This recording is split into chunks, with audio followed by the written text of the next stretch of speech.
Estamos agradecidos realmente al Señor porque esta serie para nosotros ha sido una bendición, ha sido reveladora, nos ha ayudado a poder entender mejor lo que significa ser parte de la iglesia.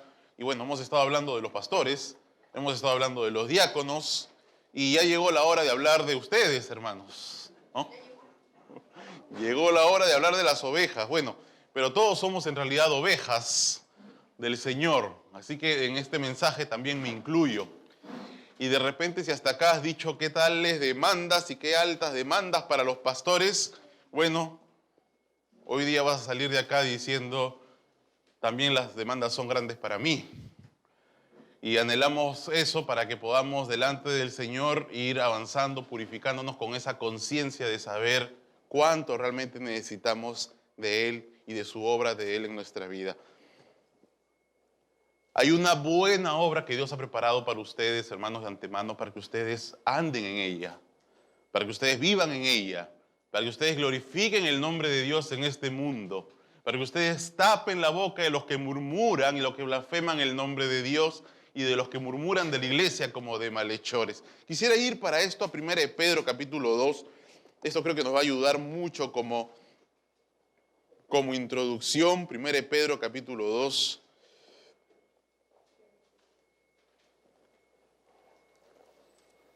Para que podamos entender las demandas y podamos entender realmente cuál es nuestra responsabilidad como iglesia. Y vamos a leer desde el versículo 9. Mas vosotros sois linaje escogido, real sacerdocio, nación santa, pueblo adquirido por Dios, para que anunciéis las virtudes de aquel que os llamó de las tinieblas a su luz admirable. Vosotros que en otro tiempo no erais pueblo, pero que ahora sois pueblo de Dios, que en otro tiempo no habíais alcanzado misericordia, pero ahora habéis alcanzado misericordia, amados. Yo os ruego como a extranjeros y peregrinos que os abstengáis de los deseos carnales que batallan contra el alma, manteniendo buena vuestra manera de vivir entre los gentiles, para que en lo que murmuran de vosotros como de malhechores, glorifiquen a Dios en el día de la visitación al considerar vuestras buenas obras. Es importante esto, hermanos.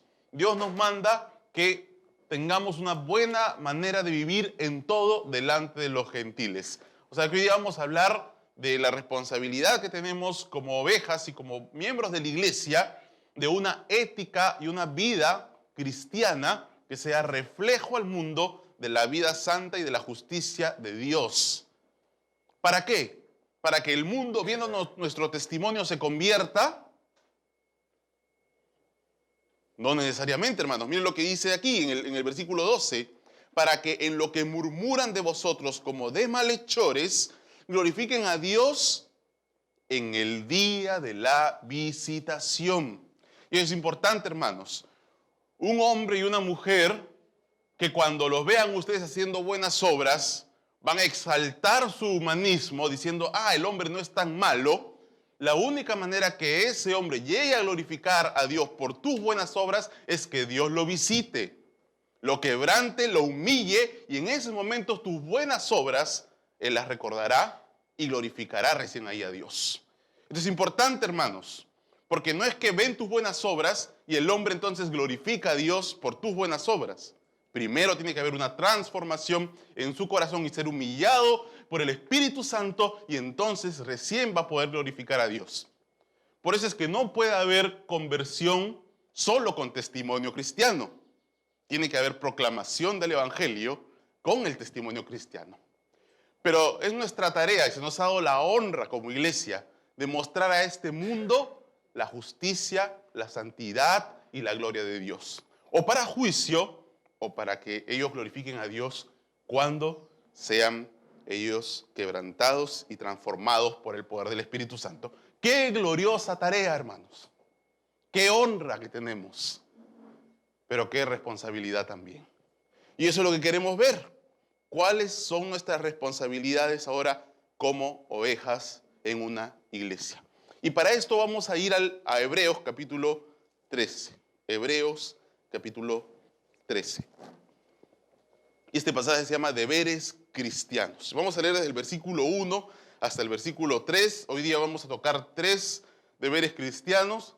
La próxima semana, Dios mediante, vamos a estar tocando 3 más o 4. Y esperemos que en 3 o 4 semanas ya tengamos completo el panorama de cuál es nuestra responsabilidad como ovejas. Hebreos 13, versículo del 1 al 3. Hebreos 13, versículo del 1 al 3. Permanezca el amor fraternal. No os olvidéis de la hospitalidad, porque por ella algunos sin saberlo hospedaron ángeles. Acordaos de los presos, como si estuvierais presos juntamente con ellos, y de los maltratados, como que también vosotros mismos estáis en el cuerpo. Voy a explicar un poco el contexto. Vamos acá a tocar 3 responsabilidades, porque el tema de hoy es llamados a servir ovejas. 3 responsabilidades que tenemos como parte de la iglesia, de esta iglesia local, de la iglesia Bíblica Gracia Soberana. Pero esto es para todas las iglesias, por supuesto. Y queríamos explicar un poco cómo es que Pablo llegó a esto. ¿Cuál es el contexto de la epístola de Hebreos? Para que nos ubiquemos, para que sepamos por qué lo escribe. Si no, va a estar esto en el aire, ¿no? Un verso sin contexto es un pretexto, así que queremos ubicarnos. ¿Ok? Pablo ha estado tocando y tratando, bueno, no se sabe si es Pablo, ¿no? Yo creo que es Pablo, pero no es muy seguro quién ha sido el autor realmente. Algunos dicen que fue Pedro, algunos dicen que fue Pablo. No se presenta el autor, no dice su nombre, pero el autor ha estado tratando con una comunidad judía que en un momento tuvo una tensión muy fuerte porque se tuvo que abrir, se tuvo que separar del judaísmo religioso, de los que estaban en el antiguo pacto. Así que tuvieron una tensión muy fuerte, sufrieron mucho en ese tiempo. Persecución, todo tipo de afrentas, vituperios, insultos, difamaciones, al tener que dejar la religión judía, el judaísmo del antiguo pacto. Y cuando ellos estuvieran dejando al judaísmo, ¿no? Tenemos que entender también, hermanos, que muchos estuvieron presos, muchos fueron prácticamente alienados de la sociedad, porque Jesucristo mismo lo dijo, ¿no? Os expulsarán de las sinagogas, y en ese tiempo la sinagoga para el judío era prácticamente toda su vida. En la sinagoga era el comercio, la vida política, era la vida social, era la vida religiosa del judío. Entonces, al expulsarlo de la sinagoga, prácticamente lo estaban expulsando de la vida social, de la vida cultural, de la vida religiosa, de la vida política, de casi todo, hasta de la vida económica, ¿no? Eran despojados de sus bienes, ya los vamos a ver más adelante. Pero ¿qué pasó? Bueno, los judíos estuvieron dispuestos a esto, por supuesto, porque el precio, el valor de haber encontrado la perla de gran precio, el tesoro escondido, hizo que todo esto para ellos sea causa de gozo más bien. Pero fue un tiempo difícil de persecución. Y ya estos tiempos difíciles habían menguado un poco. Ya no estaban siendo tan perseguidos como en ese tiempo. Y aparentemente empezó un poco a enfriarse el celo por el evangelio, por el evangelismo. Empezó un poco a enfriarse el tema del amor entre ellos. Y Pablo les comienza a hacer recordar, bueno, otra vez digo Pablo, ¿no? Se me queda Pablo. Pero el autor de Hebreos otra vez comienza a recordarles, comienza a recalcarles por qué es que Cristo es superior, por qué es que Cristo es suficiente. Entonces, Cristo es superior a los ángeles, les dice. Ahora el Padre nos habla a través de Cristo, Cristo es superior a Moisés, Cristo es superior a Abraham, Cristo es superior al sumo sacerdote. En Cristo se nos ha hecho participantes de un nuevo pacto que en todo sentido es superior al antiguo, hebreos. Recuerden esto, sean conscientes de esto, no se amilanen, no se olviden, estén atentos, velen por estas verdades.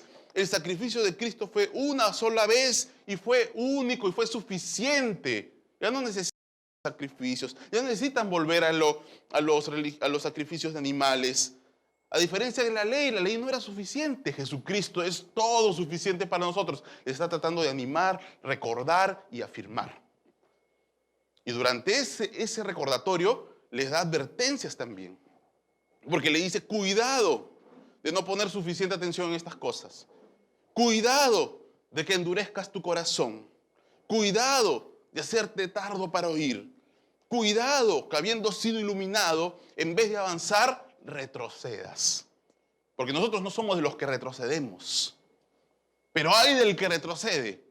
Ya no queda más sacrificio para él.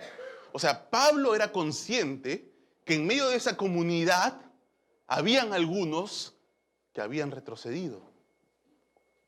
Y por lo tanto, lo que está diciendo es, en ese lugar hay gente que se ha asimilado, se ha mimetizado con ustedes. Y quiero advertirles a ellos.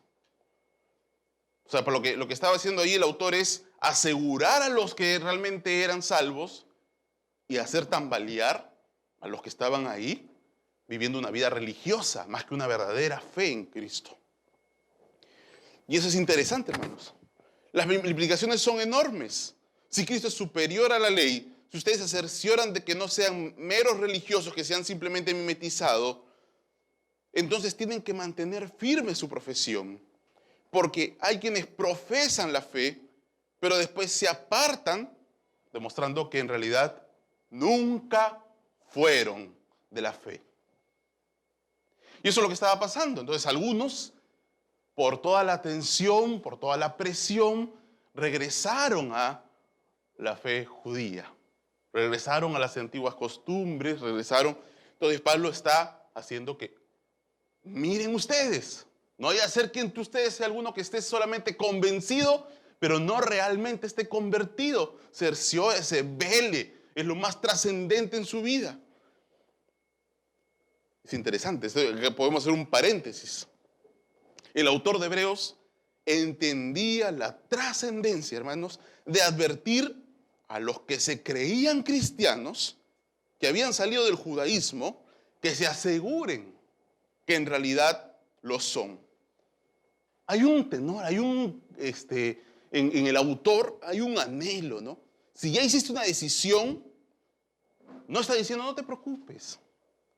Si tienes dudas, y si regresas a tu antigua fe y te desbarrancas y vives como un mundano, no le está diciendo no te preocupes, tú ya hiciste tu decisión y ya estás tranquilo. No está ese espíritu en el autor de Hebreos. Está más bien un espíritu de mira, vigila, cerciórate, asegúrate. Miren, para así asegurar a los que son y hacer tambalear para arrepentimiento a los que no son. Eso es importante porque en estos momentos, en las iglesias cristianas, necesitamos recuperar eso. Tenemos que estar predicando constantemente el arrepentimiento y la conversión verdadera. ¿Por qué? Porque hay mucho nominalismo. Y el autor de Hebreos estaba tratando de acá advertir, era eso. Es un espíritu que tenemos que recuperar, hermanos, en las iglesias. Tenemos que seguir advirtiendo porque si la iglesia está viviendo como mundanos, entonces no son realmente cristianos y necesitan una verdadera conversión. Y es que la separación de los judíos cristianos con la fe judía fue un episodio traumático. Y vamos a Juan capítulo 16, porque Cristo esto ya lo había advertido. Todo esto me gasto, hermanos, en tiempo porque el contexto es muy importante para entender bien. Juan capítulo 16. Y vamos a ver si avanzamos. Juan 16 del 1 al 3. Estas cosas os he dicho para que no tengáis tropiezo, le dijo Jesucristo a sus discípulos. Os expulsarán de las sinagogas, Pero viene la hora cuando cualquiera que os mate pensará que así rinde un servicio a Dios. Y harán estas cosas porque no han conocido ni al Padre ni a mí. Es claro, ¿no es cierto? Matan a los hermanos porque en realidad no son hijos del Padre, del mismo Padre, y en realidad no son hermanos. Os expulsarán de las sinagogas. Jesucristo lo advirtió. Y aquí en Hebreos, el autor de Hebreos les dice, y ustedes aún no han llegado al punto de resistir hasta la sangre. O sea, ustedes han recibido persecución, pero no han llegado a dar su vida todavía por Cristo. Aún no ha llegado a ese punto. Pero ya se está cumpliendo parte de lo que Jesucristo advirtió. Y esto lo podemos ver en Hebreos 10, 32 al 34. Y lo que dijo Jesucristo se cumplió. Jesucristo lo advirtió. Y nos dijo, esto se los digo para que no se escandalicen cuando llegue. Porque esto es lo normal. El que quiera vivir piadosamente padecerá persecución. Es lo normal. Hebreos 10, 32 al 34.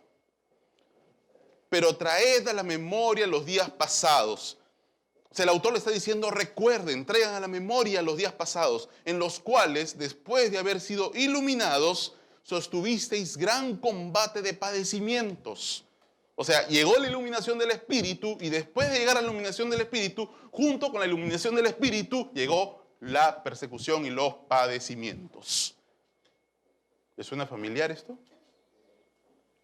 Todo el que quiera vivir piadosamente padecerá persecución.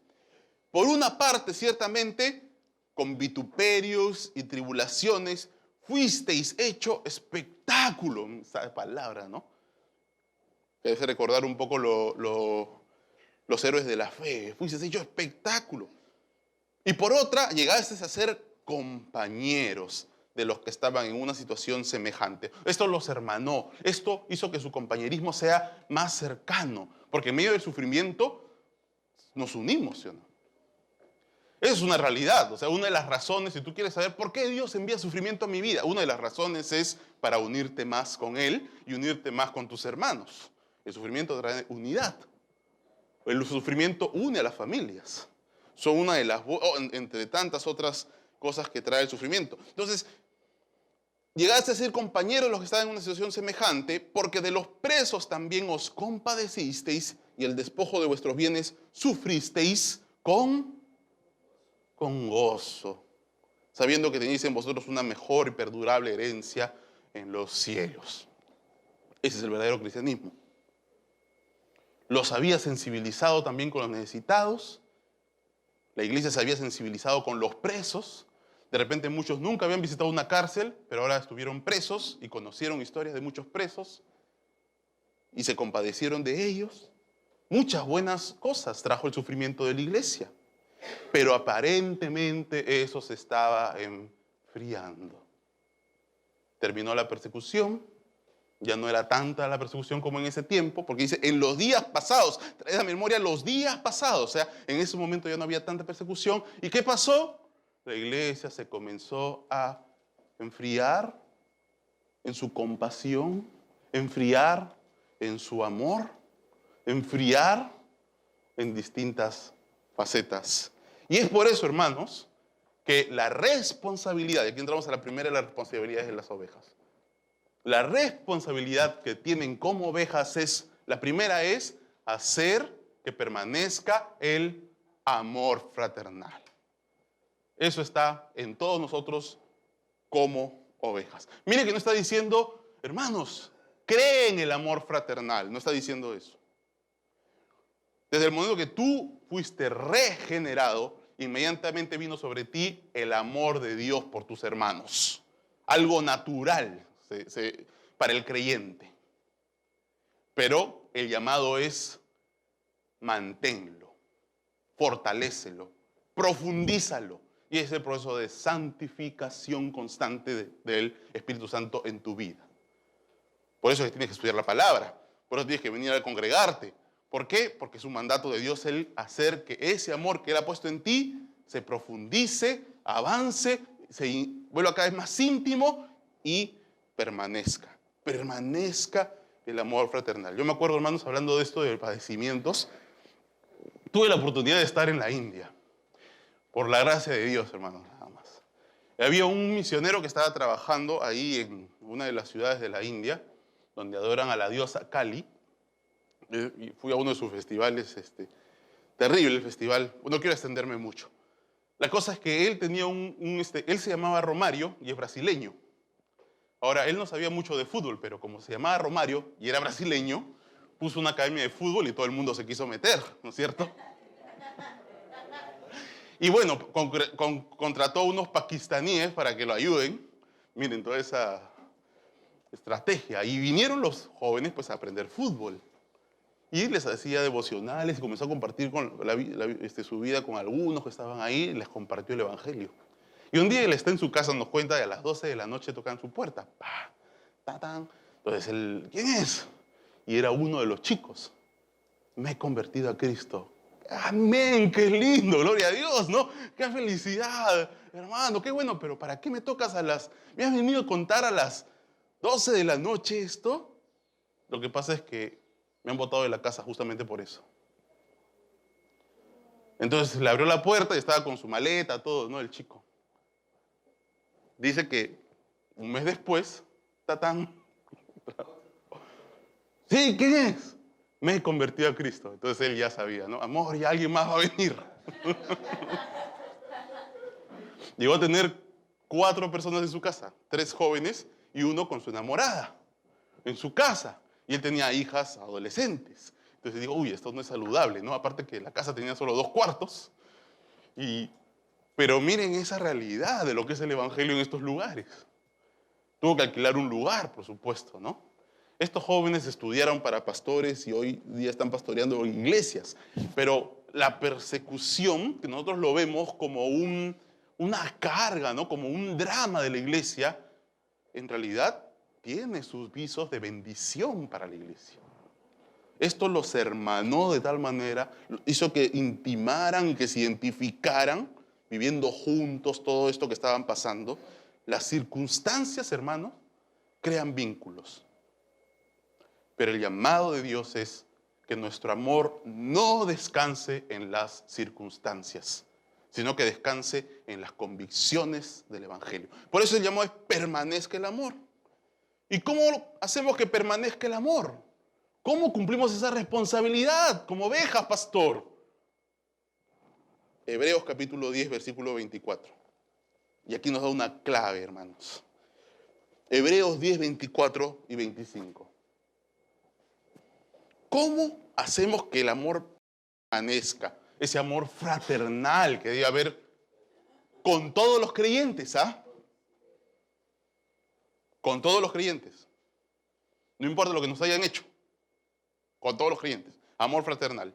Pero es una responsabilidad que dentro de la iglesia local nosotros tengamos esto. Versículo 24. Y considerémonos unos a otros para estimularnos al amor y a las buenas obras, no dejando de congregarnos como algunos tienen por costumbre, sino exhortándonos y tanto más cuando veis que aquel día se acerca. Primero, ¿cómo hacemos que se mantenga el amor? Considerándonos. ¿Y qué es eso, pastor? ¿Alguna vez no has llegado a una casa al cumpleaños de alguien, ¿no? Y le has dado un regalito y él te ha dicho, ay, qué considerado que eres, ¿no?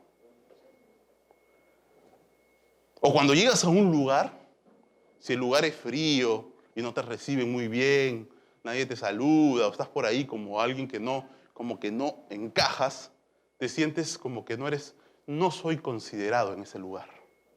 ¿Es cierto? En cambio, cuando llegas a un lugar, te saludan, te abrazan, te preguntan cómo estás, te sientes considerado, ¿no? O sea, considerar es meditar, reflexionar y tener en cuenta a alguien. Por ejemplo, eso no es difícil cuando uno está enamorado, ¿no? Yo me acuerdo que cuando recién conocí a mi esposa, tanto la consideraba que no podía estudiar, no podía dormir. Mucho considerar, hasta en la sopa la vida. ¿No se han dado cuenta de eso? Ay, esta persona la veo hasta en la sopa, ¿no? Porque todo el tiempo la estás considerando. Entonces la llamas, hablas con ella, la tienes en mente, ¿no es cierto? Pero hermanos, en el cristianismo el amor es una decisión. Nosotros tenemos que, por el poder del Espíritu Santo en nuestra vida, decidir considerar a todos. Es la responsabilidad de toda la iglesia como ovejas del Señor que hacer que todos los que vengan aquí se sienten considerados. ¿Ok? Entonces, hermanos, ya sabemos cuál es su primera responsabilidad como ovejas. Llamados a servir, tienen que hacer que todo el que llegue aquí y que sea parte de la iglesia se sienta considerado. Ejercitar la mente en el hermano. ¿Y cómo demostramos amor? Para estimularnos al amor y a las buenas obras. ¿Cómo demostramos amor? Y este ejercitar la mente, hermanos, de nuestros hermanos, es para que busquemos formas de cómo amarnos. Podemos ver que el amor es algo tangible. Entonces, cuando Dios te dice en la palabra, mas Dios muestra su amor para contigo, en que te escribió un poema bonito. ¿No? No. ¿Cómo Dios muestra su amor? Vino a una cruz y murió cruentamente por ti. Tangible, visible. ¿Qué tal muestra de amor? Cuando tú eras pecador. Y miren cómo Dios nos llama a que nosotros también mostremos el amor. El amor tiene que ser algo tangible, real. Miren lo que dice 1 Juan 3, 17 y 18. Eso ya lo hemos estudiado en 1 Juan. Para mí es apasionante, hermanos. Pero queremos que nos quedemos con eso, hermanos. El amor no tiene que ser palabra. 1 Juan 3, 17 al 18. Dice, ¿estamos ahí? Pero el que tiene bienes de este mundo y ve a su hermano tener necesidad y cierra contra él su corazón, ¿cómo mora el amor de Dios en él? Hijitos míos, no amemos de palabra ni de lengua, sino de hecho y de verdad. Nuestro amor debe ser manifiesto a todos. ¿Cómo nos expresamos de nuestros hermanos? ¿Qué escuchan de lo que decimos sobre nuestros hermanos? ¿Cómo los ayudamos cuando tienen alguna necesidad? Entonces, hermanos, yo lo he dicho esto ya antes, ¿no? Una muestra de amor palpable y una de las muestras de amor más incluso fidedignas es si estás dispuesto a meter tu mano al bolsillo por tu hermano. Miren los padres con los hijos. Díganme si los padres no están dispuestos a meter su mano al bolsillo cuando su hijo tiene alguna necesidad. ¿No? Y esto es claro en la palabra de Dios. ¿Cómo damos una prueba de amor? Y parecería materialista, ¿no? Parecería interesado, pero no, hermano, no tiene nada que ver con eso. Una verdadera muestra de amor es que estás dispuesto a meter tu mano al bolsillo por alguien en necesidad en tu congregación. Y eso también nos ayuda a entender, hermano, a estimularnos al amor y a un amor genuino que se vea tenemos la responsabilidad como ovejas de velar de que no haya ningún necesitado en la congregación.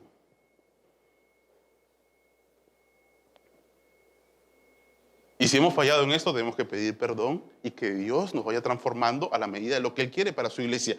Y claro, no estoy hablando de llegar tampoco a ser responsables y hay que tener algunas consideraciones, ¿no? Porque hay algunos que viven desordenadamente y no sé si ustedes han llegado a ver durante esta semana a unos padres que han demandado a su hijo en Estados Unidos, porque su hijo tenía 30 años, no quería salir de la casa, no quería ayudar en ninguna de las tareas de la casa, no quería trabajar, y después sus padres le dieron $1,100 para que se vaya y alquile su propio lugar, y él no quiso irse tampoco, y después de rogarle por muchos años que se fuera, al final lo demandaron para que se fuera. 30 años saludable, con todas las posibilidades de trabajar. Y yo creo que este fue un acto de amor de los padres. Porque a veces el amor, y eso es lo que a veces no se entiende, ¿no? A veces el amor se expresa también así. Y cuando Dios dice, ámense unos a otros, no significa apapáchense, dense besos, ¿no? Y nunca se llamen la atención cuando vean algo que algo está mal. No, más bien eso sería desamor, ¿no? Por eso tenemos que tener también implicancias en esto. Como congregación tenemos la responsabilidad de velar de que no haya nadie necesitado entre nosotros. Como ovejas tenemos la responsabilidad de velar de que todos acá se sientan considerados. Pero acá también la tercera, no dejando de congregarnos como algunos tienen por costumbre. Hermanos, es imposible animarnos al amor y a las buenas obras si dejamos de congregarnos. Más bien el efecto va a ser al contrario, nos vamos a enfriar en nuestro amor y en nuestras buenas obras. Nosotros hemos estudiado en 1 Juan que hay 3 señales, evidencias de que alguien es un verdadero creyente. Como recordatorio, ¿cómo sé si una persona verdaderamente es creyente o no? Porque se parecen todos, ¿no? ¿Cómo sé? 1 Juan nos da 3 señales claras. Primero, ha creído en Jesucristo que ha venido en carne, que es el Dios hecho carne, su cristología. Segundo, que no practica el pecado, guarda su palabra. Y tercero, ama a sus hermanos. El que no está congregando, el que no congrega, ¿cómo puede decir que cree en Jesucristo como Dios encarnado si no quiere escuchar su palabra? ¿Cómo puede decir que no practique, guarda la palabra de Dios si no guarda el mandamiento de no dejar de congregarse? ¿Cómo puede decir que ama a sus hermanos si no tiene el deseo de venir y estar con ellos?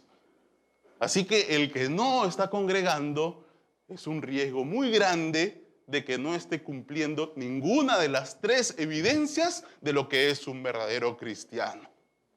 Así que si alguien viene y me dice, pastor, yo soy cristiano, pero yo no necesito ir a una iglesia ni congregarme, yo soy cristiano en mi casa, yo le tendría que decir, hermano, según 1 Juan, es imposible lo que tú dices. Pastor, yo soy cristiano, pero yo hace tiempo que no me congrego, pero bueno, voy de vez en cuando, ¿no? Cuando es el Día de la Madre, cuando es el Día del Padre, o cuando es Semana Santa. Bueno, hermano, según la palabra de Dios, lo que tú me dices es imposible. Así que una evidencia muy clara de que eres un verdadero creyente es que vas a anhelar congregarte. Y yo lo he visto, hermano, yo he tenido la oportunidad de ir a algunos lugares y poder ver eso que es una realidad clara. Una mujer en uno de estos países musulmanes, ella era latina, en un lugar donde hay miles de iglesias, aquí en Latinoamérica, pero nunca se congregaba. Fue allá, a un país musulmán donde no hay ninguna iglesia y se convirtió. ¿Y qué fue lo primero que hizo? Buscar una iglesia.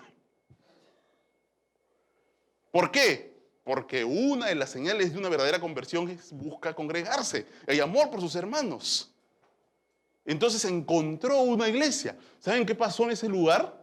Como las iglesias estaban prohibidas, una persona se atrevió a abrir una iglesia pública de cara a la calle. El primer domingo esa iglesia reventó. Ya no había espacio. ¿Por qué? Porque todos los creyentes que querían donde congregarse, hay una iglesia, fueron y la llenaron, pues, ¿no? Entonces, por lo menos algo que estaba medio oculto se hizo evidente, que hay muchos cristianos ocultos en esos lugares. ¿Y qué hizo el gobierno? La cerró, acusó de espionaje de Estados Unidos, ¿no? Eran espías de Estados Unidos, dijeron, no sé cómo, ¿no? Y al final los pastores no se sabe de ellos. Y lo que más le dolió a esta hermana fue eso. Se cerró mi iglesia. Entonces comenzó a buscar, como sea, ¿no? Por internet, por Telegram, porque ahí el WhatsApp está intervenido. Por Telegram, ¿con quién poder congregarse? Se juntó con varias hermanas y llegaron a tener una congregación de 20 y se buscaban. ¿Por qué? Porque eran como imanes. Porque el verdadero cristiano, el que verdaderamente es cristiano es así. Y se comenzaron a congregar, a orar. Y su esposo la castigó 1 año sin salir de casa. Y pastor, yo lloraba. ¿Por qué, hermana? ¿Por qué creen que lloraba? ¿Porque no podía ir al centro comercial? ¿Porque no podía ir a shopping? ¿O porque no podía ir al club? Lloraba porque no podía congregarse. Eso fue lo que más le dolió. Y Satanás sabe, pues cuando estamos unidos, nos encendemos, nos apasionamos, nos motivamos. Pero cuando nosotros nos salimos de la iglesia y comenzamos a dejar de congregarnos, nos enfriamos. Y ahí va a venir, como a Satanás justamente le interesa mucho que nos enfriemos, de decir, no seas religioso. Un domingo no estás en la ley, estás en la gracia. No lo tomes como un rito. Entonces tú, bueno, hace frío, ¿no? Bueno, Jesucristo ya nos dijo qué tenemos que hacer, ¿no? Apártate de mí, Satanás, porque Cristo está, escrito está. No dejéis de congregarse, como algunos tienen por costumbre. Y el Satanás va a salir disparado. ¿No es cierto? Pero ¿saben qué, hermanos? Le estamos dando mucha preponderancia a Satanás aquí, porque al final, quien más te va a tentar para quedarte en tu casa va a ser tu propia carne. Tu propia carne. No dejar de congregarnos, hermanos. Como responsabilidad tenemos no dejar de congregarnos. Ahora, la pregunta es, ¿y pastor? ¿Dónde debo congregarme? No, pues esa es la pregunta, ¿no? ¿Y dónde debo congregarme? Esto lo vamos a tocar más detenidamente cuando veamos la responsabilidad de sujetarse a los pastores, pero un poquito más abajo, si pueden leer en Hebreos 13, 17, o sea, bueno, tienen que volver a Hebreos, ¿no? Porque nos hemos ido a 1 Juan. Hebreos 13, versículo 17. Hebreos 13, versículo 17. Dice, obedeced a vuestros, estoy enfatizando esa palabra, pastores, y sujetaos a ellos porque ellos velan por vuestras almas como quienes están de dar cuenta para que lo hagan con alegría y no quejándose porque esto no es provechoso. El término vuestros pastores da a entender que hay una iglesia que es tu iglesia y unos pastores que son mis pastores. No dice, sujétense a todos los pastores de todas las iglesias, no dicen eso. Sujetaos a los pastores de manera genérica. No. Y acá yo quiero hacer un paréntesis, hermanos. Esto demuestra claramente que una congregación tenía claramente definidos quiénes eran sus pastores. Por lo tanto, no habían pastores que tenían injerencia y autoridad fuera de su congregación en ese tiempo, como no lo debe haber hoy. Y por lo tanto, aquí también se ve claramente cuál era la libertad y la independencia que tenía cada iglesia local. Pero aquí nos está mostrando claramente vuestros pastores, es que debo sujetarme a mis pastores. Entonces entiende que debo pertenecer a un cuerpo local de creyentes donde yo pueda decir, ellos son mis pastores. Y para poder decir, ellos son mis pastores, tienes que tener un lugar donde puedes decir, esta es mi iglesia, de la cual yo soy miembro, a la cual yo pertenezco. Entonces, hay una clara identificación de una responsabilidad como ovejas, y tienes que pertenecer a una iglesia local. Tienes que pertenecer a una iglesia local para así saber quiénes son tus pastores.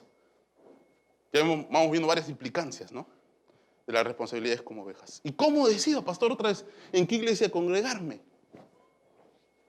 ¿Cómo? Y esto es simple en realidad, ¿no?, que se ha hecho ahora complicado. ¿Cómo decido, cómo sé la voluntad de Dios? Por medio de su palabra, ¿no es cierto? Aunque en este mundo posmoderno te dicen, ¿no?, que algo medio místico tienes que hacer con su palabra, ¿no? Y te han hecho creer que cuando abres tu Biblia y si encuentras el pasaje que dice, y Abraham se quedó y permaneció en ese lugar, entonces, Dios me está diciendo que debo permanecer en donde estoy. Eso no quiere decir ese pasaje, ¿no? Pero se está interpretando así la Biblia. Hermanos, no es así. Así no se interpreta la Biblia. Eso es mejor, agarras hojas de coca, las tiras y ves lo que dice, ¿no? Casi lo mismo. Colosenses 1:9 dice, por lo cual también nosotros, desde el día que lo oímos, no cesamos de orar por vosotros y de pedir que seáis llenos del conocimiento de su voluntad. ¿Cómo conocemos la voluntad de Dios? Conociendo la palabra. Porque ¿qué es la voluntad de Dios? ¿Qué es lo que Dios quiere y qué es lo que Dios no quiere?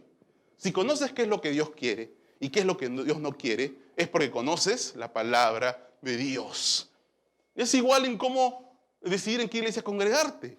Si conoces la palabra de Dios, entonces, de acuerdo a tu conocimiento de la voluntad de Dios, puedes decidir bíblicamente cuál es la iglesia que más se acerca y más fiel está predicando la palabra de Dios.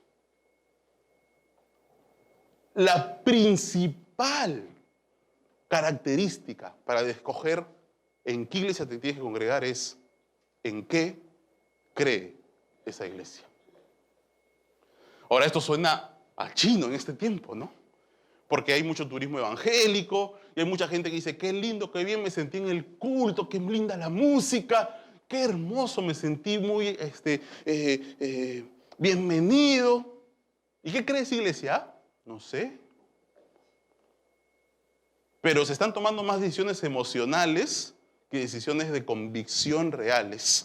Y lo que estamos llamados nosotros es, más que nada, a tener una convicción real, objetiva, y tomar una decisión de dónde congregar, por qué cree esa iglesia.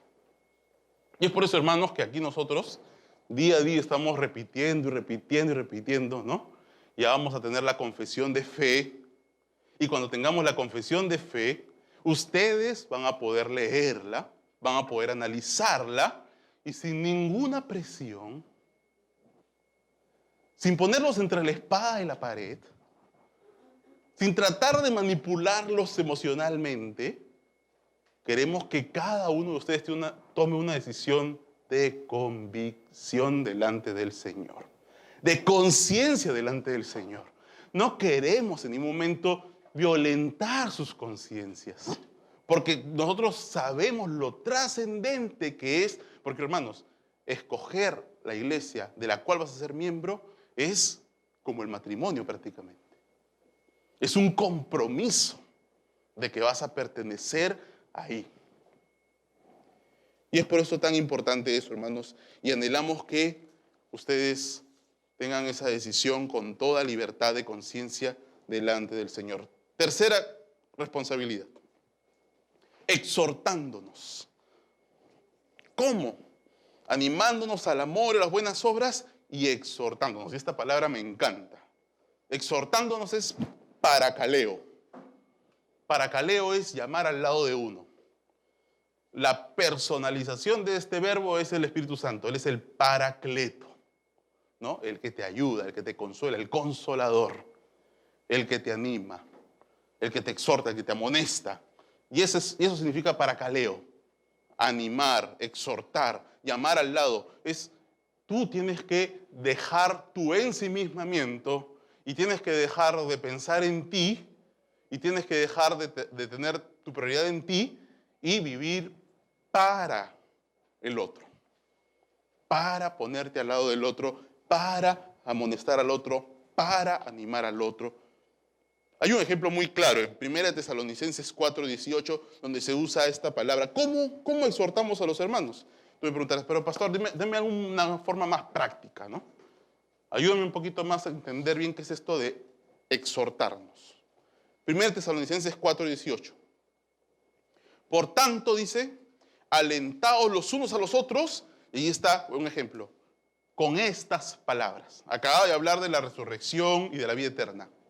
Así que la Biblia nos da un ejemplo muy claro de cómo alentarnos, de cómo animarnos. ¿Cómo debemos animarnos? Con la palabra. Para eso tienes que manejar la palabra, por supuesto, tienes que conocer la palabra. Por ejemplo, aquí está hablando de las realidades eternas del cielo, de las promesas de la resurrección de los muertos, de la segunda venida de Cristo, la realidad de la eternidad, del galardón en los cielos, en las cosas de orden, que hay un orden superior de cosas a las cuales nosotros estamos esperanzados y vivimos para las cosas eternas, no vivimos para las cosas temporales de este mundo. Es una forma de alentar, de animar, de exhortar, de amonestar. Hermano, ¿qué pasa? Te estás dedicando mucho a los bienes temporales, estás poniendo tu prioridad en las cosas, en las riquezas de este mundo. Ven y comienza a vivir más para la eternidad, una forma de exhortarnos, de animarnos, hacer memoria, poner la mira en las cosas de arriba, animar a tu hermano en eso. Aunque algunos llaman a esto un escapismo, ¿no? Como diciendo, ay, no, pues esto es una forma como de escaparte de la realidad. Tendrían razón si es que eso más bien no te ayuda. Cuando tienes la mira en la eternidad, hermano, más bien cobras fuerzas para enfrentar el día a día acá. No es que te ensimismas y te olvidas de tus problemas, sino que eso te fortalece para enfrentar tu realidad acá. No es un escapismo para nada. También una de las acepciones de la palabra exhortar es confortar. ¿Y por qué esto me suena muy ilustrativo, hermano? A veces yo comienzo a pensar en las palabras. ¿Qué es confort? Comodidad, ¿no? Estar en un sofá mullido, ¿no? Te sientas ahí, ¡ay, qué rico! Todo confortable, con aire acondicionado fresco, ¿no? Con una hermosa música, mirando algo hermoso, un atardecer precioso y tomando un delicioso refresco. Todos los 5 sentidos, ¿no? Confortados, ¿no? 5 sentidos deleitándose. Eso es confortable, podríamos decir, ¿no? Bueno, a mi esposa le encanta más bien el agua caliente y le encanta estar en el sol. Eso para mí es masoquismo, pero bueno, para ella es confortable, ¿no? Cada uno tiene su forma de ser confortable. Pero, ¿saben por qué les digo esto, hermanos? Porque hay un confort del alma. Puedes estar enfermo, incómodo, pasando por momentos difíciles, pero tu alma estar confortable. ¿Y qué es más importante? ¿Qué trasciende? Porque no importa si estás en la mejor playa de Cancún, si tu alma está destruida. Y lo que nos está diciendo, miren el Salmo 23, no sé si se acuerdan de eso. Jehová es mi pastor, nada me faltará. En lugares de delicados pastos me hará descansar. Junto a aguas de reposo me pastoreará. Confortará mi alma. ¿Dónde está el centro? ¿Dónde pone la mira la palabra de Dios? ¿En las cosas físicas? ¿En las cosas que se ven? Hermano, Dios va a confortar nuestra alma. Exhortar tiene también esa acepción. Alguien que viene a tu lado y te conforta tu alma. Eso solo lo puedes hacer con la palabra, definitivamente, ¿no? Porque las ideas del hombre son totalmente inútiles. Pero el alma, porque la palabra de Dios es buena y eficaz. ¿Qué tal rol que tenemos, hermanos? Qué precioso es nuestro Dios que nos ha dado estos privilegios. Confortar el alma. Pero a veces exhortar también es amonestar, llamar la atención. Amado hermano, te animo a que no dejes de congregarte, porque si no te enfriarás y te expondrás al pecado. Amado hermano, ¿qué pasa? Te he visto salir de esa tienda. ¿Qué haces ahí, hermano? La palabra de Dios dice que cuidemos nuestros ojos porque son la lámpara del cuerpo. Eso es amonestar, ¿no es cierto? Así que de todo esto tenemos que nosotros ejercitarnos y practicarlo en la iglesia, y esa es nuestra responsabilidad como ovejas. Y a eso tenemos que avanzar.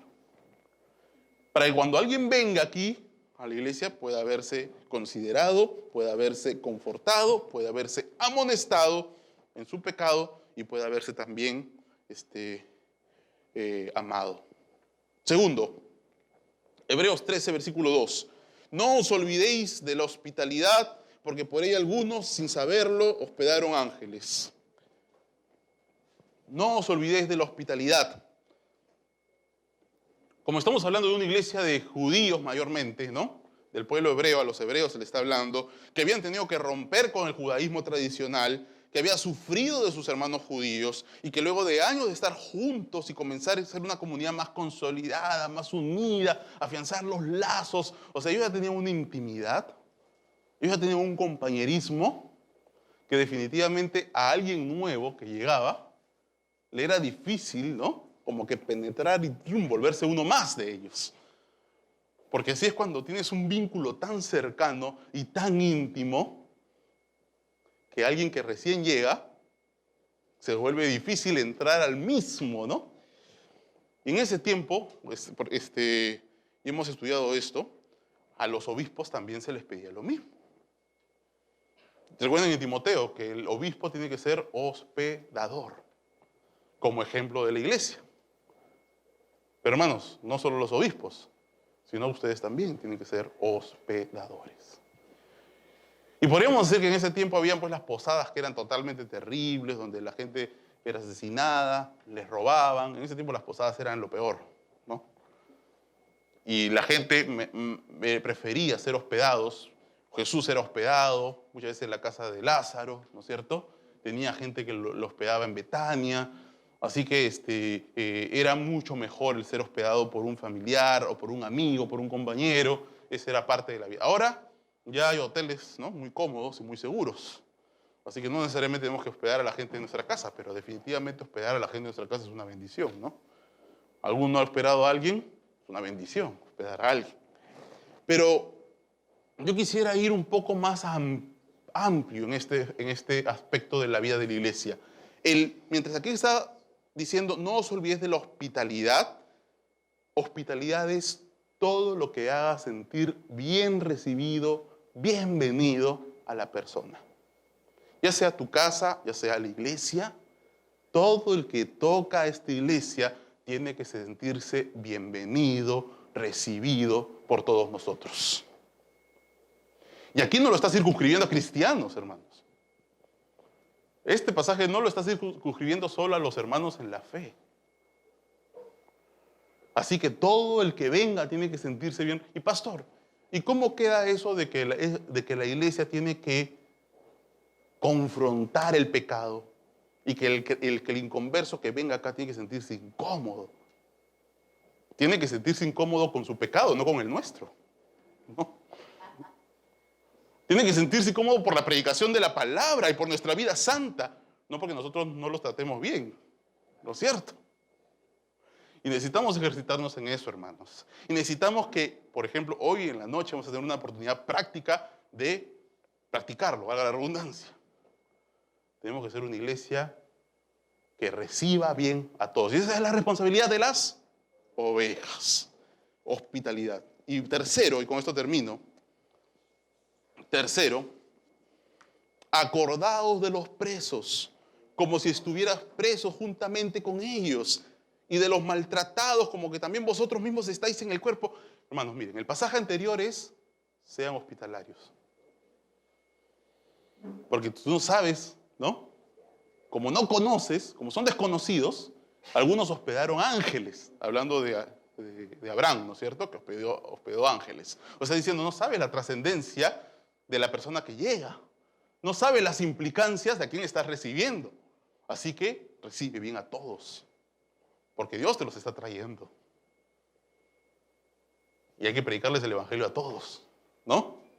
Y no queremos que se vayan antes de escuchar el evangelio por nuestro maltrato o nuestra falta de recibimiento, ¿no? Al contrario, que escuchen el evangelio con toda claridad, que sean confrontados con su pecado, que se arrepientan, pero que nosotros no seamos los que evitemos que ellos sean expuestos a la palabra.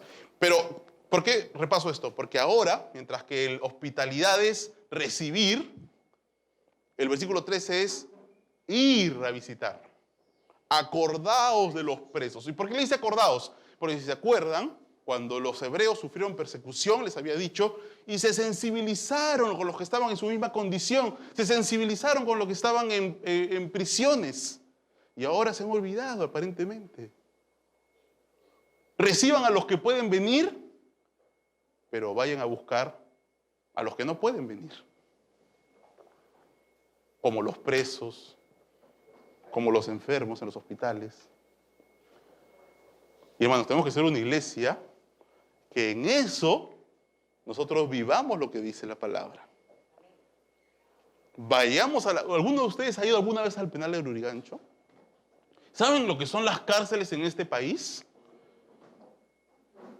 Ustedes saben que la gente que está en las cárceles es muy difícil, casi imposible, que ese sistema los restituya en la sociedad.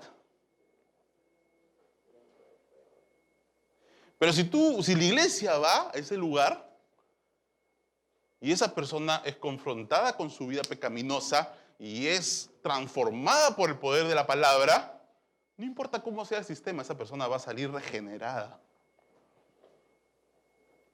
Y mucha responsabilidad tenemos nosotros, porque es una responsabilidad que se nos está dando como iglesia. Así que vivámosla y apliquémosla.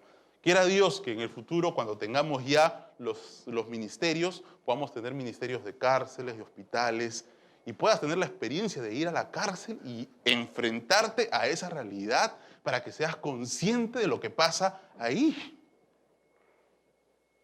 Hermanos, cuando vas a predicar a las calles, que tenemos que hacerlo, la gente está apurada porque está yendo de un lugar a otro, tiene muchas responsabilidades.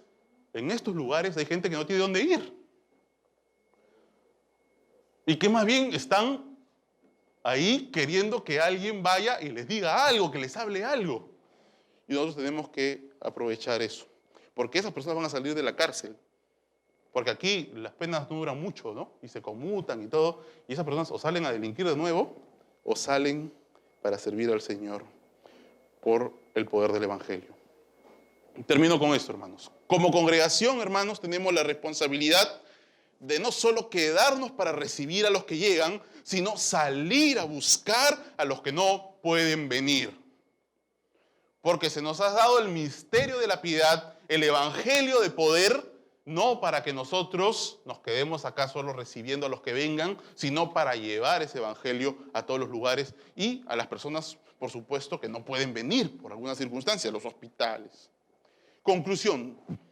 Si Cristo realmente es superior a toda religión, hermanos, si Cristo, como Pablo, como el autor de Hebreos les estaba diciendo a los hebreos, si Cristo es superior a todo el sistema de sacrificios, de animales, si Cristo es una fe verdadera que transforma la vida, si Cristo es así, nosotros somos realmente verdaderos creyentes cuando vivimos realmente la fe.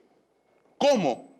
Como ovejas de Cristo, siendo responsables de hacer que permanezca el amor fraternal aquí en esta iglesia, haciendo que todos se sientan considerados, mirando que no haya nadie necesitado, perteneciendo a una iglesia local, exhortándonos unos a otros, pero también como ovejas de Cristo tenemos la responsabilidad de ser hospitalarios y como ovejas de Cristo tenemos la responsabilidad no solo de quedarnos a recibir, sino de ir a buscar a los que no pueden venir. Entonces así hemos avanzado las 3 primeras responsabilidades que tenemos como ovejas. Llamados a servir, ovejas, hermanos. O sea, definitivamente nadie puede decir que viene a la iglesia y no hay nada que hacer. O no sabe en qué ocupar su tiempo o no sabe en qué servir. Y si estás esperando que un ángel venga y te diga, hermano, tú tienes que ir a tal lugar, bueno, hermano, ya no esperes. Ahorita te lo acaba de decir la misma palabra de Dios. ¿Cuál es tu función? Decir amén. Y ahora ya escuché, ahora a vivir lo que la Biblia me dice.